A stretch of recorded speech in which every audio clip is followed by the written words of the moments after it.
It'll be one to go this time by. Coming to the green, buddy, coming to the green. Let's go get him.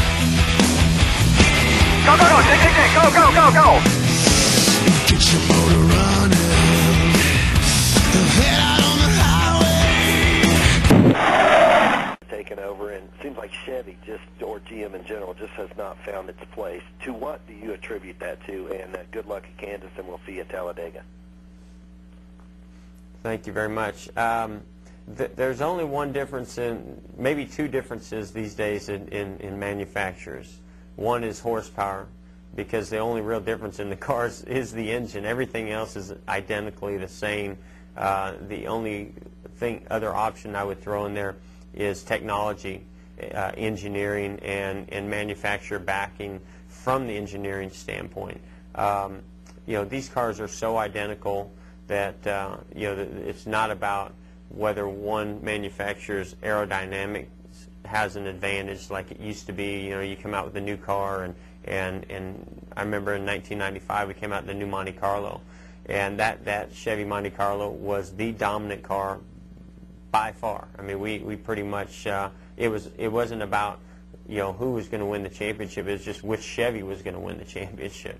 That's not the case anymore. So now it's about horsepower and taking the tools that Chevrolet gives us and making the most with them under the hood. Hendrick Motorsports does a great job in the engine department.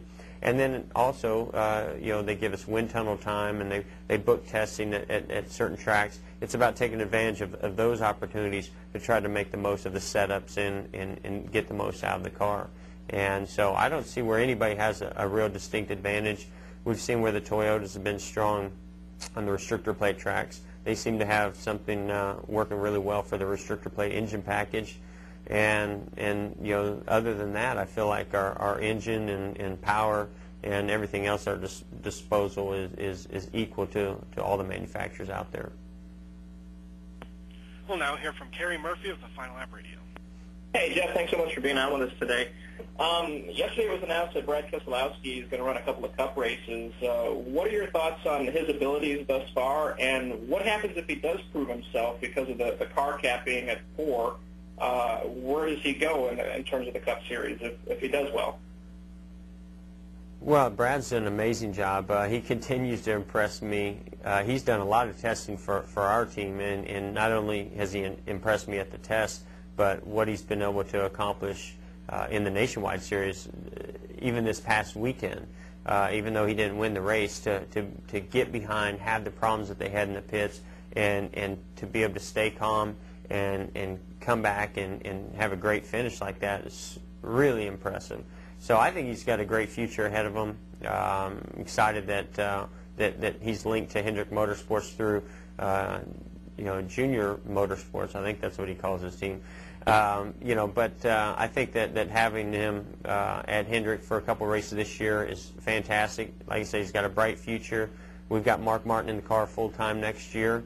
But and I think that having another year of the Nationwide Series with maybe some more Cup races under his belt is going to be something that we're all going to be anxious to see how it goes and look forward to. And if it goes well, I think he's got a bright future, not just at Hendrick Motorsports, but in the Cup Series in general. And we'll now hear from Robert DeRogie with BRD Broadcasting. Thank you. Jeff, you mentioned how much the testing and the hard work has helped you and the team. But let's face it, Jeff, you really have had some bad luck this year. Going into the race, how in the heck do you get that bad luck out of your mind?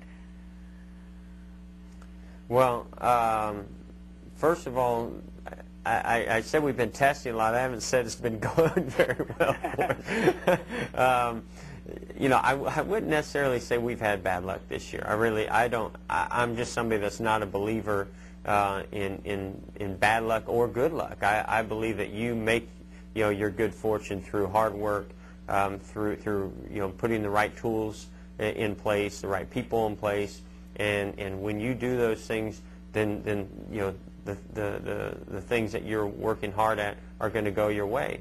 And for whatever reason, we just haven't been able to hit on this year. I mean, maybe a few times we've had what I think is the best car on the track, and we have had some problems along with that prevent us from going to victory lane. So I think we've had a few shots at victory lane this year that just haven't worked out. But for the most part, you know, we haven't performed, and the reason why we've been where we've been in the points, and the reason we haven't won races is that it's so competitive that these days to win races, you have to knock on that door constantly. You have to be up there leading laps.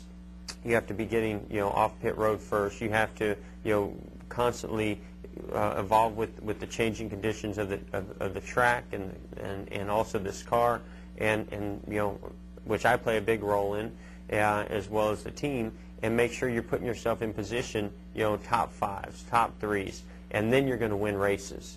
And you know, we just haven't put ourselves in position enough times, and we haven't really taken full advantage of these tests and all the hard work that we have put into it. We've worked as hard as anybody, I know that. Unfortunately, we just really haven't seen the results, and the only way we're going to see the results is to continue to work hard and hope that we find something that really clicks. And it's got to click for me and our team and our setups, or the way that I want the car set up, or the theories on how Steve wants to set up the cars, and that's what's going to make it all start to come together. And we've got 8 more races to go, and I know we can win some races before it's all over.